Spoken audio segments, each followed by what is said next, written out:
C'était le fils aîné de Gilbert Bécaud mais pas seulement. Directeur de la création sur RTL depuis plus de 30 ans, Gilbert surnommé Gaïa laisse un vide auprès de ses collaborateurs, de ses enfants et de ses proches. Seul héritier de Gilbert Bécaud père, sa disparition relance également la bataille qui avait déchiré la fratrie en 2001, quand Monsieur 100 000 volts avait tiré sa révérence à 74 ans, des suites d'un cancer du poumon. Une figure historique saine va disparue à l'âge de 69 ans, Gaïa Bécaud a laissé une trace indélébile au sein de la radio où il officiait depuis 30 ans.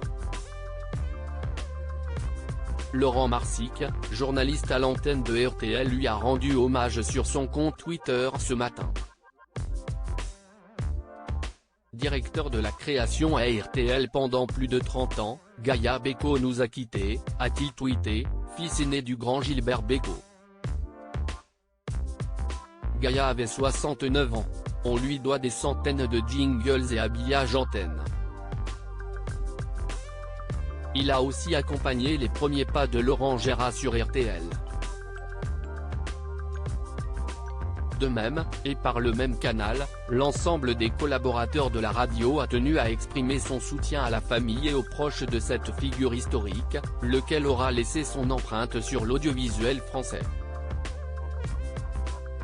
Directeur artistique de l'œuvre de Gilbert Bécaud avec lequel il avait longtemps collaboré, seul héritier de son œuvre musicale, il avait obtenu gain de cause dans la bataille judiciaire de la succession du chanteur en 2016 face à sa belle-mère Kitty. Frappé par un AVC qui l'avait affaibli, l'année qui a suivi le décès tragique de sa sœur Anne, dans l'incendie de sa maison, Gaïa Bécaud n'était pas un fan d'hommage à son illustre père, peu à peu tombé dans l'oubli des nouvelles générations. Gaïa en avait certes le monopole mais pas forcément l'envie, comme le regrettaient les fans et proches du chanteur. Quand un coffret 3 CD recelant quelques titres rares du chanteur a été publié par Émilie Bécaud, sa dernière fille qui avait également été sa régisseuse, Gaïa Bécaud n'a pas mâché ses mots. La petite Bécaud fait comme si elle était toute seule mais le patron, si est toujours moi. Rééditer les chansons, je l'ai déjà faite il y a 20 ans. Marguerite, la petite fille de Gilbert Bécaud et fille de Gaïa avait également témoigné son agacement vis-à-vis d'Émilie Bécaud. Émilie n'a pas le droit d'utiliser les images de son père dans son clip. Il n'y a aucun dialogue. Nous sommes constamment obligés d'envoyer les huissiers et nos avocats. Âgée d'une trentaine d'années, Marguerite a promis d'honorer la mémoire de son célèbre grand-père. Des projets vont arriver. Nous possédons beaucoup d'images et de chansons inédites. Et maintenant? Que va-t-il se passer, à présent que son père est lui aussi parti? La guerre de succession risque bien de reprendre de plus belle. Une guerre de clans Salah Hallyday. Parmi les 5 enfants de Gilbert Bécaud, Gaïa est l'aînée d'une fratrie recomposée suite au remariage successif du chanteur. Né en 1952 du fruit du mariage entre son père et Monique Nicolas, Gaïa est suivie de près par Philippe né en 1957 et Anne née quant à elle en 1961.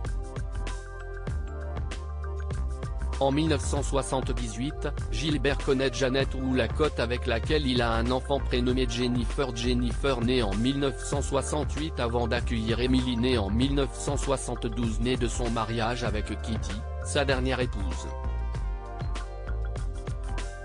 À la disparition du chanteur en 2001, a été découvert un testament par lequel Gaïa a été désigné unique héritier. S'ensuivit une bataille acharnée entre Kitty et lui, qui s'est soldée par l'autorisation de la justice à être seul gestionnaire de l'œuvre de son père, se basant sur le fait qu'il travaillait avec lui comme directeur artistique, explique Gaïa, tandis que Kitty gère depuis 2010 la société de production et d'édition musicale de Gilbert Bécaud. La bataille de succession avait à l'époque poussé Gaïa Bécaud à mettre en garde Laura Smith et David Hallyday, eux-mêmes en guerre contre Laetitia Hallyday sur la question de l'héritage de Johnny Hallyday. Je donnerai le conseil qu'a donné Michel Drucker, Dans son entretien du 16 février au Parisien, note de la rédaction, fermez votre gueule. Ce n'est pas possible, on ne peut pas déballer sur la place publique des trucs pareils. Il y aura des juges, la justice va tirer au clair toute cette histoire, ajoutant que si cette personne a mis ce qu'elle veut dans son testament, si est parce qu'elle veut que ça soit dans son testament. Il n'y a pas à chercher d'autre chose. À propos de l'auteur de Joyas derniers articles.